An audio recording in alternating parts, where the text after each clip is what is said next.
Hi, everybody. So Kelly's back. We're going to talk about what's going on with the moon. And I just want to remind everybody that from my higher self, the moon cycles are a reflection of the earth cycles. So we're going to talk about what Mother Earth is actually doing right now, what all the souls are doing, because that's what astrology is. It's basically giving us a preview of what's going on in the astral plane so that we can prepare ourselves. And it's not such a hidden thing from us. I feel like it's a beautiful communication that comes from the astral to the earth. And I think that's why they made it negative, you know, why they were always talking about astrology as if it was like pseudoscience, because it's actually messages from the beyond the veil. So I just wanted to put that in there. And also, there's one thing I wanted to mention, and that's that in the past, there's a very ancient story from the Native Americans of before there was a moon. So keeping that in mind, but the moon, God source knows all, the souls know all. There's no veil for them. So they have worked the moon into this mix for us. And I think that, it's beautiful. So it's really helping. And I'm excited for Kelley to talk about it because she's so knowledgeable with the astrology. So introducing Kelley. Here we go.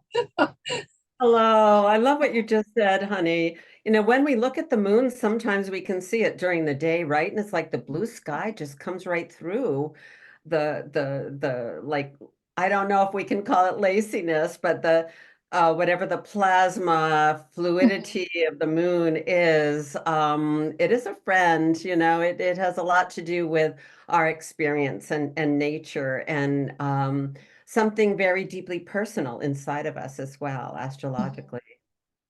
So Exactly. this full moon on the 17th is, wow, it is a wonderful, appropriate, powerful, potent full moon follow-up to the October 2nd solar eclipse that we had.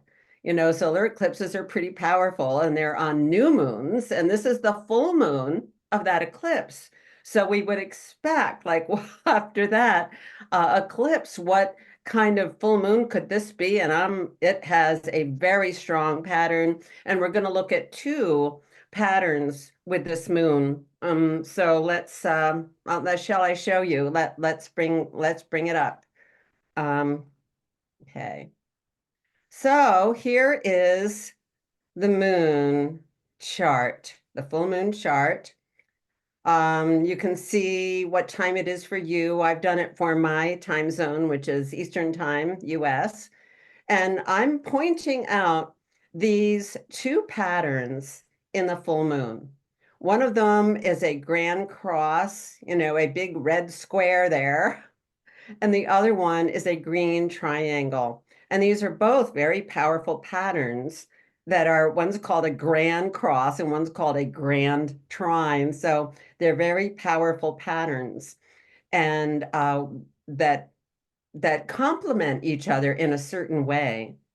And if you notice, they both have this corner to them. They both have this point, and this is Mars, the action planet in the sign of Cancer, which is going to tell what quality this action takes. And to some extent, this is very much about taking care of yourself and about protecting and defending. So let's get into the patterns a bit. Here's Mars, the red planet, and it's known as the warrior. It's known as the god of war. Now, we don't want the god of war, but in Cancer, it's not so much about going out and making war. It's about the protector and the defender of home and family. And Mhm. that's a softer side of Mars. Mars in Cancer is gentle and caring and nurturing. And we are having an extra time frame with Mars in Cancer because it's going to be going retrograde and it's going to be spending a lot of time in Cancer all the way into next spring, as a matter of fact. It will be in Leo for a bit, much more expressive, creative, and dramatic, but then it goes back into Cancer to kind of calm down again. But anyway, here it is, very key in this full moon activity. And here we see the kneeling Mars, and there he is. He's it's as if he's giving himself to service. And then we have the knight in shining armor coming to save the day. This is the protecting and defending. And this is about home and family, Cancer is. So it's about circling the wagons, so to speak, and taking care of yourself and nurturing yourself and your family and your Cancer tends to have an inner circle. It's about the people you're closest to. It's about what you need to take care of, to feel safe in these crazy times. So Mars is part of both of these patterns. And first, we're going to look at the red square and note that it has several other factors to it. Let me go back here and point out. So we are looking at the full moon itself. There's the moon in Aries that's ruled by Mars. So we're getting extra Martian flavor. And here's the sun in Libra. The sun and moon are always opposite each other on the full moon. The moon is reflecting the light of the sun, so it is said. And there we are in between, kind of feeling both energies, and they can complement each other. When signs are opposite each other, they can either have a tug of war or they can complement each other. And we've been talking for a while about the Aries Libra combination because the nodes of the moon, there's the north node, the dragon head, and the dragon tail, are where eclipses are happening. So we've been talking about how important this polarity is for quite a while, and here's the full moon. So we've got the full moon in Aries, and it's flanked by Eris. That's one of the dwarf planets in the Kuiper belt, and we're going to look at her. And Chiron, which is a key to a healing crisis. It's like wants to align spiritual, mental, emotional, and physical. And it's going to point out what is not in alignment. Sometimes through symptoms in the body, it's like, okay, something's going on here. It's not just a physical issue. There are other issues going on other levels.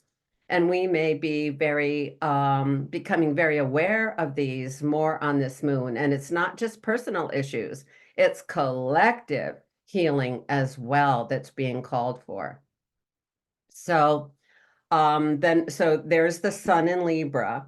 And I want to point out the sun is in its last week in Libra, and it's going to be going into Scorpio on the 23rd or so of October. And it's going to align with this other Kuiper belt object, Haumea, who we've been talking about a bit. And I'm putting her in there because the energy is moving toward that. So we're looking there at the corners of the square, and Pluto is on the fourth corner. It's like, whoa, Pluto's about the transformation in the collective consciousness, and it's in its last month in Capricorn. It's been in Capricorn since 2008, and it's in its last month. It's been going into Aquarius, back to Capricorn, into Aquarius. Now it's back in Capricorn, just cleaning out the last bits of the closet, taking down the cobwebs, taking down the last of the structures and systems that are absolutely not working, and refocusing the energy on Aquarius. So we're moving from a top-down structure of authoritative power to a collaborative energy when Pluto moves into Aquarius on November 19th and will stay there for the next 19 or 20 years. So this is the last hurrah of the old system that's going on like right now. And this pattern is like so active. These red lines are like activation lines. This is like everything happening at once. Sometimes we get a pattern that has 3 corners, but not the fourth corner. But when we have all 4 corners, this is active. We aren't going to miss it. This is a lot happening, and Mars can be so volatile. And with opposite Pluto, whoa, that is really intense. And it has a lot of suggestions about what might be happening. But let's just see how it unfolds. I don't want to put anything in anybody's mind that we don't want to go down the scare path, and I'm not saying I was going to suggest that, but Pluto is, and this whole moon is about the choices we're making. Libra is about choices, and it's been so important with this Aries energy to be clear about where you stand and your integrity, and not accommodate other people or and get out of your own centering. Mhm. And this has been a theme for quite a while here, and it is very heightened here. So let's look more into what's going on in this Aries full moon energy, and note that the moon is at 24 degrees Aries out of the 360-degree circles, and Eris is also at 24 degrees. So they're really conjunct, which makes it a very potent combination. So we looked at Mars, so active here, and Eris is the sister of Mars. So Eris comes in. Here's Eris. Now, Eris is the goddess of discord. Mhm. She has a daughter named Lawlessness, Discordia.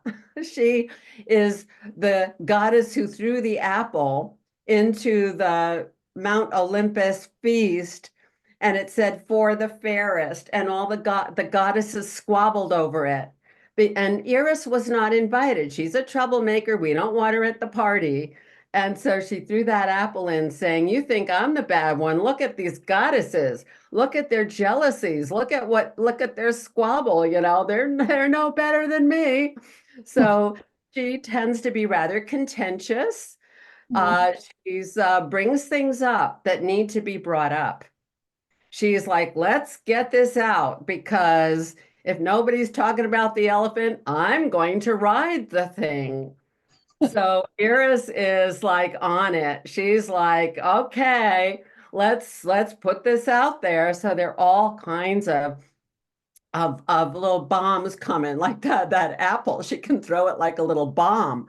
Yeah. Um, Information of like a lot of these. So she says what needs to be said, so everybody, can deal with it. Mhm. She's in challenge to Pluto, which is what's going on beneath the surface. She is in square to Mars, and she and Mars, like they're brother and sister. So we could call her, the goddess she's a warrior goddess. And in fact, when Eris, the body of Eris was discovered, and it's twice as far away from us as Pluto is. So it's got a long orbit. And she's been in the sign of Aries since 1923. She's been in Aries for 100 years. So this has been a big theme for quite a while here. And Mhm. so as when she was discovered, she was nicknamed Xena for the TV character, who was a warrior queen healer, kind of goddess energy. And so a lot of the astrologers are kind of using that as a subtone. Some people call her Iris Xena. And I think that is absolutely valid because she's got this Wonder Woman positive side where she's going to fight for the righteousness. She's going to fight for the truth, and she's going to fight for integrity in Aries. So there we've got her, she's kind of spicy and dicey, but and she is a big factor, the main factor coloring this full moon in Aries. So there's a lot of stepping up. There's a lot of taking initiative. There's a lot of, kind of getting, kind of protecting and defending your home ground and your personal sovereignty as well. So there's that. And she's more or less opposite Haumea. Now, Haumea, I've told you she's not in that red square exactly, but all of this moon energy is moving right into her wheelhouse, moving right to an activation with Haumea. And the sun and Haumea will be conjunct right after the sun goes in. So that's October 22nd, 3rd, 4th in there. So those dates are going to be quite important in relation to what the full moon is opening up in terms of activity and awareness.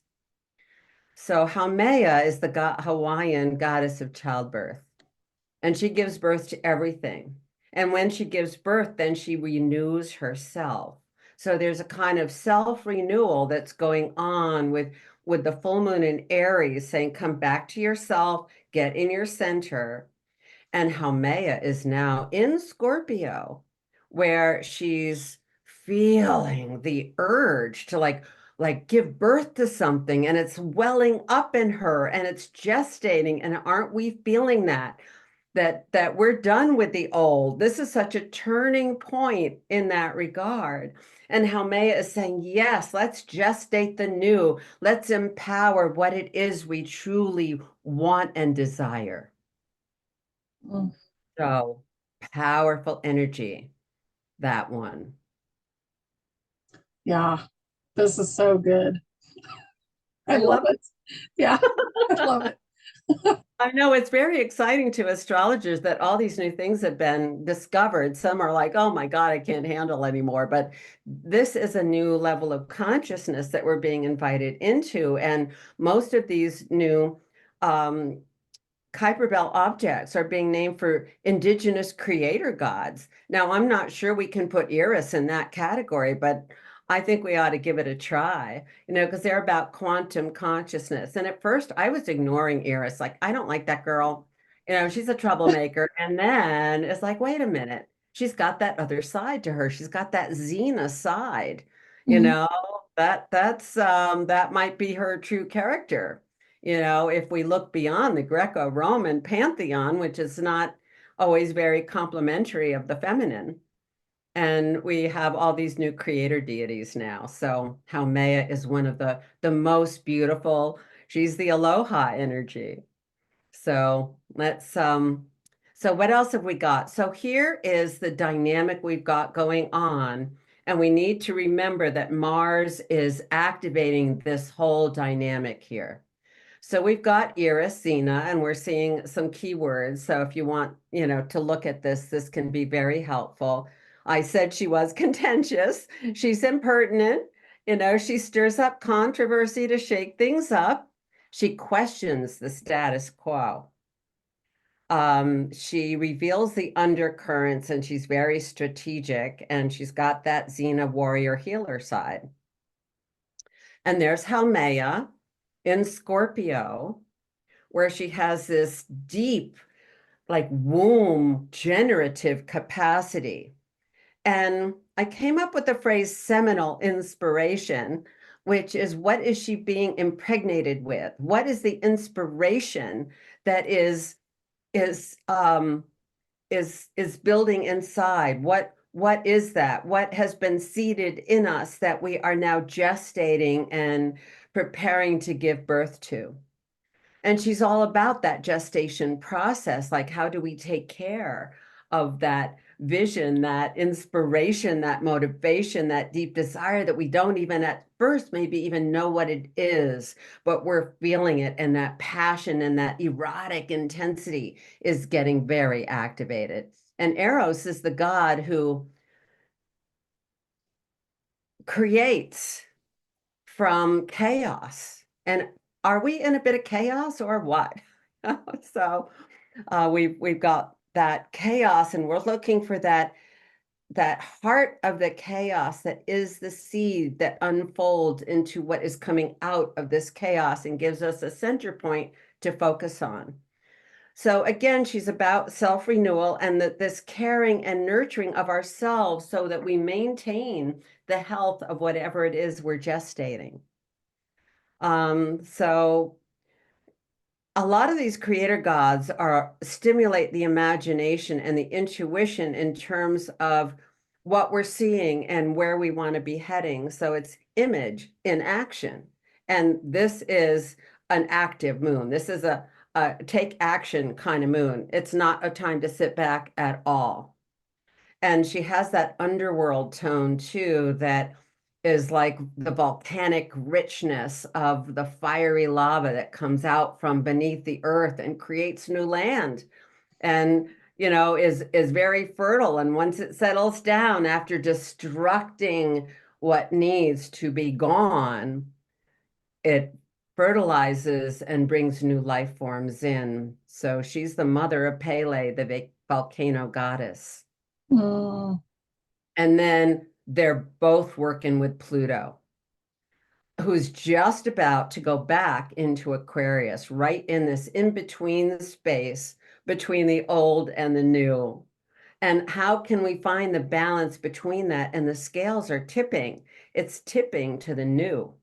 And so we need to tip that way. And whatever's getting in the way of that, whatever shadows or attachments, sometimes I've been feeling a little sad that the old world is going, because there were some beautiful parts to that, but there's no room for sentiment here, in that kind of way. There's caring and nurturing, but there's, like sentimental attachment is not useful.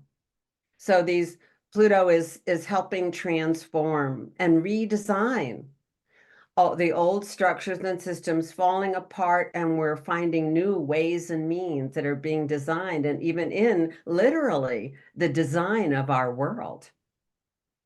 So that's this grand square. That's this major piece of work that we're being called to on this full moon. It's good You stuff. feeling it, honey? You feeling it? Yeah, I am. And I think the energy, like when you dream that you're having a baby, that usually means that you're about to turn like a page in your life and something new is coming in. Mm-hmm. So, I mean, we are there right now.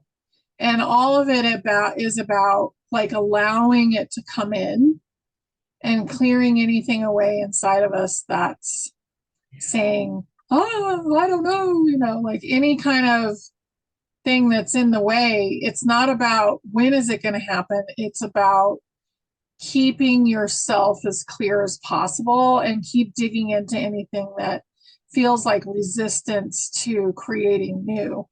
Yes. Because, Yes. I mean, look at Eris. She's intense. So she's going to throw that apple at people's head. So it's like we're going to have to go forward at this point because the majority is ready. And that means the majority of the consciousness is ready. Doesn't mean they necessarily know that they're ready for big change, but a lot of people are dissatisfied right now, whether they know all the things that we know or not, Yes.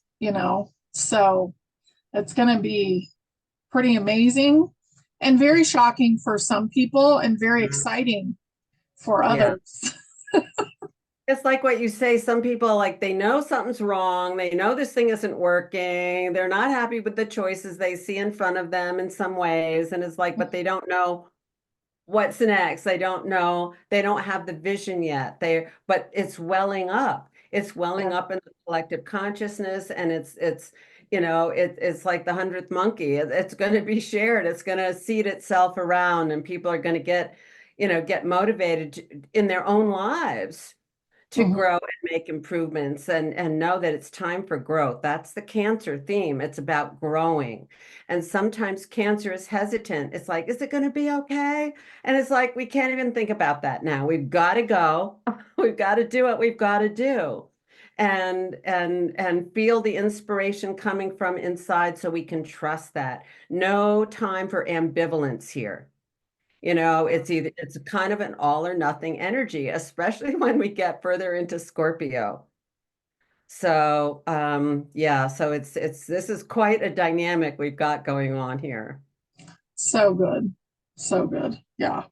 So here's the other pattern, the other formation. Mars is one of the points here. So we've still got this dynamic, powerful energy. And but it's soft, it's nurturing, it's not warlike, it's protective. It's like, how to find safety and take care of ourselves. And it's getting some help here. It's getting some help from Venus. That's at the very end of Scorpio. She's going to change sign any day. and um and go into Aquarius and into Sagittarius. And then we've got June that's been at the very end of Pisces. And it's helping us purify and cleanse the waters. These are all signs of water. Cancer is like the nurturing, the soft lake you can swim in and float on the water. Venus and Scorpio is like a really intense, powerful waterfall and deep diving. And Neptune in Pisces is like sailing the seas, which are a bit choppy at times. And they're working in a really nice alignment with Pluto. So there's a lot of the energy of this triangle can be very into itself and, really involve a lot of the feelings. And then Pluto takes that energy and uses it to help us leave the old and recreate, transform into something that works. That's the Capricorn thing. And then it moves into Aquarius. And in order for things to work, we need community. We need each other. And people Mhm. are finding that who are facing, all kinds of flooding and disasters all over the world. Yeah. So there's this dynamic. So there's the Mars corner. And I'm putting this graphic here again because it needs to be included in this dynamic. And then we have Venus in Scorpio. Now, we were just looking at how Maya at the beginning of Scorpio, and it was right around the September equinox that Venus went into Scorpio and met up with Haumea and said, I'm in this with you. So Venus in Scorpio, Venus is the goddess of love and beauty and aesthetics. And in Scorpio, there's that all or nothing. There's that no wishy-washy here. I'm feeling it, and this is what feels right for me. This is what feels good, and I'm going for it. It's a drive and passion. And it Mhm. gets back to that whole eros. And here's a poem from Sappho, that famous poet from ancient Greece. Eros shivers my heart like a wind down the mountain which falls on the oaks. You just feel it. And when you feel it that deep inside yourself, there's no doubt, there's no ambivalence. So Venus and Scorpio, it's about our emotional intelligence and emotional alchemy, about recreative. I want to be feeling good. I want to be feeling positive. And this is again where we're alchemizing any negative energy that's pulling us down and undermining our joy and our passion for life and our happiness. And it's important with Venus to be enjoying whatever you're doing, to feel that joy that fuels your way forward. So Mm-hmm. she stirs in Scorpio, and this is the last few days of her of Venus being in Scorpio. Venus usually takes about a month to go through a sign. And very much like Haumea, she has this inherent creative life force. She has this volcanic energy stirring feelings way down that we didn't even know we had, including some of our unacknowledged fears and doubts. And do we trust ourselves? That's a big theme with Scorpio, trust.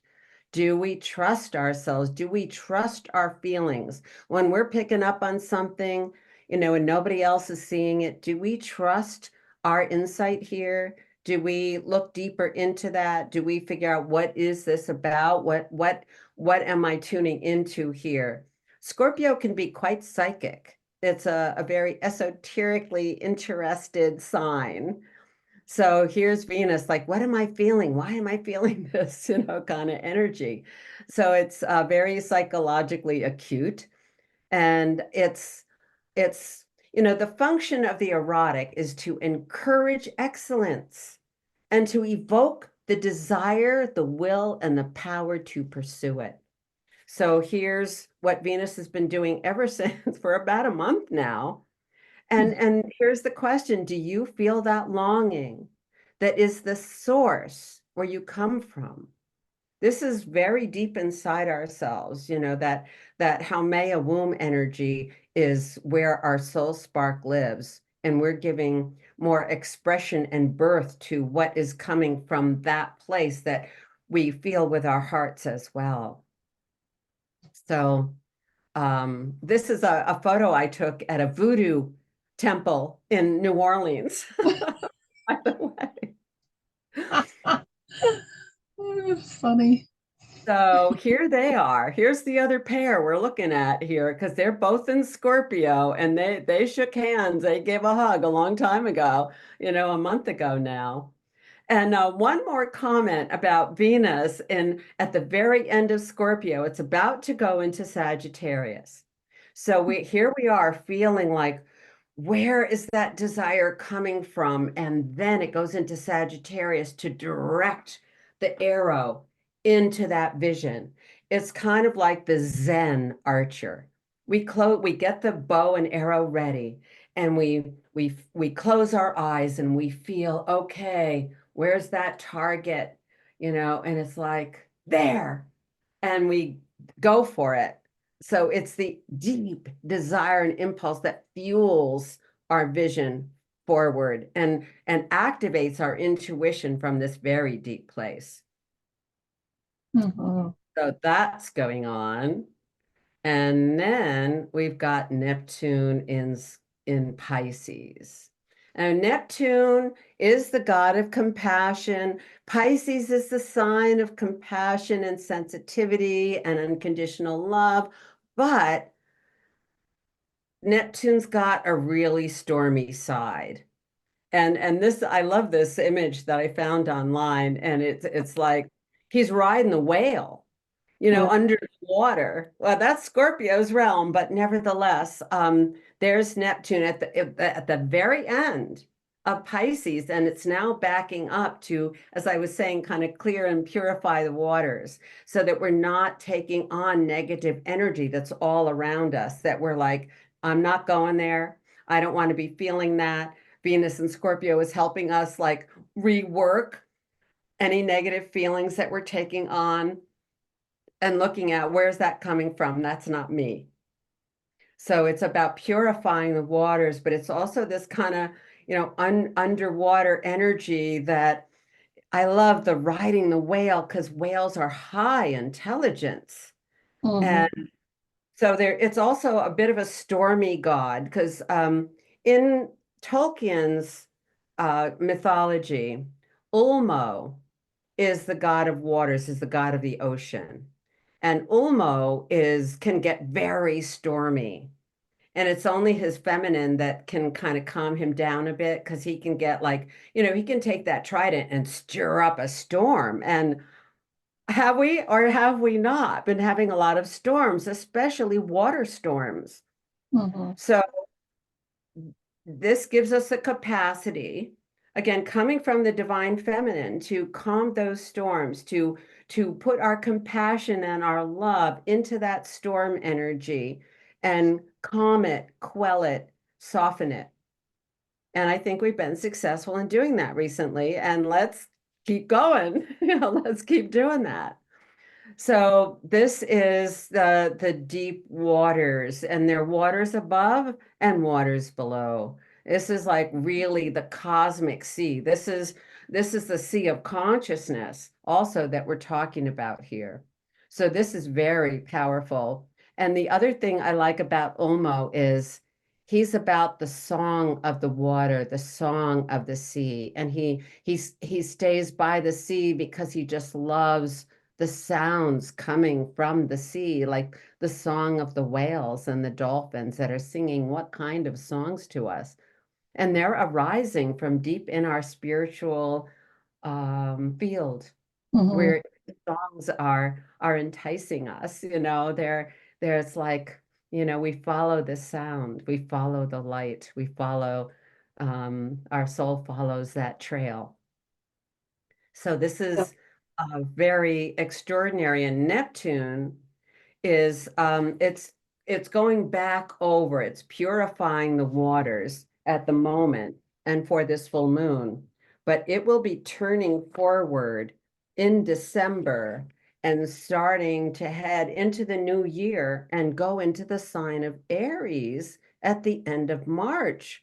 So this it's about to change sign, which is it's a 14-year time frame in a sign. So this is going to be very new energy, but we are doing this really important work right now of clearing the waters, clearing our energy field, kind of clarifying the where we find the light in our centering and not getting confused or drawn into all these kind of, fluid realities that we don't really know what's going on. Where is it that we know?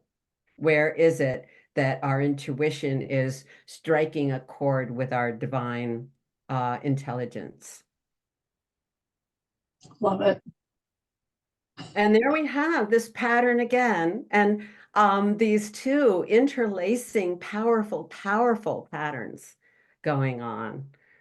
So I this is just such an amazing full moon, and it's the tipping point. It is the tipping point. Yeah. And we aren't going to miss it. Whatever, if you're missing it, that you're going to get an apple on your head, like you said. It's going to kind of knock you over your head a little bit. And part of this is about the Chiron. Part of it's about the healing. It's about the integrity. It's about the clarity um, that is needed to be able to move on. And it's going to bring up whatever's getting in the way. And so much of this is about whatever shadow is tugging at your shoulder and trying to get your attention. So this is, the warrior side coming up, both the masculine and feminine warrior energies, Mars and Eris. Mhm. I feel like this is the big push from the universe. And it's so fun that it's happening on the 17th. But it's like the big push from the universe that's like the parents or the uncles and the aunts that are saying, it's time to get out of the nest, time to go into the future. And they're not taking no for an answer. If you don't want to do it, if you're hiding from it, they're going to load you in the car and take you. Like, Or so push it, you out of the house. yeah, yeah. Yeah. So That's I think this is awesome. I We love it. talked about the Aries and Libra polarity, about, your self-center in relationship to others, but also the Mars and Pluto polarity in Cancer and Capricorn. Cancer can be a sign where we get dependent, where we don't feel, where we're not taking care of ourselves, where, we're looking for other people to take care of us. And, if we're looking to the government, no, it's not going to happen. And that's the Yeah. Pluto and Capricorn, the old powers that be are not in charge anymore. And we've got to take up that mantle and be responsible. That's a Capricorn theme, responsibility, Hmm. um, taking charge, being the authority in our own lives. And this is where we either, with Pluto, where we either give away our power or claim our power. And this is the moon to do it. And there's Yeah. Mars. Do it, do it. And it's giving us extra time to kind of really kind of work through some of the stuff that's getting in the way. Mars is going to be in Cancer into the new year. I think it doesn't even change. Well, it does change into Leo, like I said, for a while, and that will get very dramatic, but then it's back in Cancer all the way into April. So there's a lot of this self-care, take care, move along, but at your pace where you're feeling like, okay, okay, okay. And then when you have to jump, jump. But, prepare, be Hmm. ready, feel your way, but keep moving, keep doing what you need to do to keep yourself in the highest vibe possible. Yeah. Yeah. And I think that's what these months are for, actually. So until spring happens, I feel like we're going to be in the process of what do we want to see in the new world? Mm-hmm. What are we going to do to contribute to that? And Mm, that could be that you're going to be a monk and you're going to meditate, 2 or 3 hours a day. It doesn't really matter what you're doing as long as you're doing something for yourself that helps others. Because when you take care of yourself, it emotes out and helps others. So, absolutely. And that is the place that we need to empower. mhm, We really need to go within and feel how deep can we get into the essence of ourselves. And that, like you said, that is all we need to do if that's what we're doing. And I'm trying to meditate more per day. Because when I do, I'm just feeling the energy. oh I'm yeah. and it's great to be feeling that. And I want to carry that through my day. And if I get off track, like I do a little bit, it's like, okay, all right, just settle Yeah. back down for a few minutes here and breathe deep. Keep breathing down deep into your belly, deep where the energy is alive and vital and grounding you. Hmm. Yeah, I think there's going to be a beautiful period of rest where we're kind of planning, we're preparing the foundations of what we're going to be doing in the future. And once spring hits, Mm. it feels like there's going to be a flurry of activity. So I'm really excited for the future. And I do feel like we're in the process of the tipping point right now. Yeah, So absolutely. enjoy it, guys. Enjoy it. Yeah, this moon is certainly a pivot point. Hmm. And and wow. So yeah, and there it is. Enjoy, feel it, you know, feel the beauty of what's coming, of what's in us, what's there, our creative potential, and live it. Yeah. It's like feel the feeling that you get if you're going into a new career that you absolutely are so excited about and love, or you're going on a vacation that you've been wanting to do for a really long time, or you're moving into a new home that you've been like so excited about. Think about those feelings and embody them right now because we're in that point of a big change. Mm, mm. You're Mhm. actually, one more little note here. Uranus, which is the planet of excitement, which is why, like, oh, I didn't talk about Uranus. Uranus is opposite that Venus. And Mhm. so this is partly about the whole global financial shift going on. And this is a breakthrough here Yeah. that is part of the question, what would you do if money weren't an issue? Which I think is a very valid question to ask ourselves in tapping into what it is that we really deeply want and desire. Mhm. Start making lists, start looking on websites for things that you are going to be doing in the future. Like, as far as like, if you're going to be moving into a new home, start listing and writing down the homes that you're interested in. Mm. Start packing or sorting your stuff. Start prepping your life for change right now. And that's going to help things come in faster for everybody.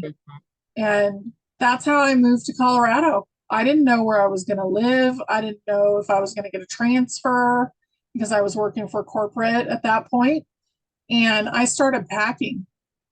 And by the time I was almost done packing, everything was arranged. And it took a month. So we're in that process right now. So start prepping your mind for change. Yeah, let the universe know you're ready, Mhm. Yeah, Yeah, unburden from all this stuff so you can move more freely.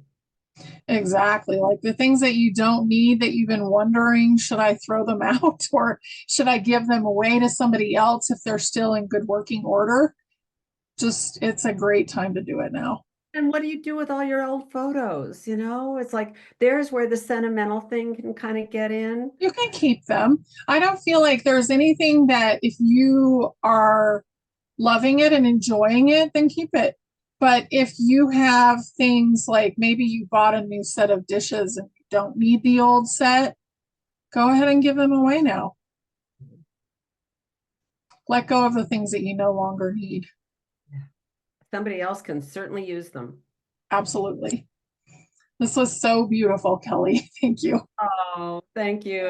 I'm really excited to be experiencing this with all of you. This is great. Thank you so much. Yes. So I hope you guys enjoyed that and really just kind of focus on you and what it is you're going to do to kind of prepare your world and your inner child for all these changes that are coming. Yeah, what feels Yeah. right to you?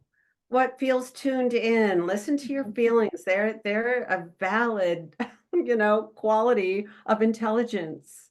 Yeah. Yes. Don't let your mind get in the way, talk you out of it. Yeah. No. Throw that logic out the window right now. Okay. Okay.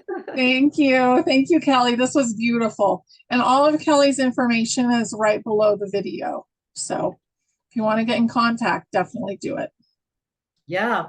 Yeah, it can help to look at your chart right now, what's going on for you. And a lot of certain people born in certain years are really getting activated. So if you're one of those that feels that way, let's Yeah, see what it looks like for you. beautiful. Thank you, Kelley. Thank you, everybody. Bye. Bye.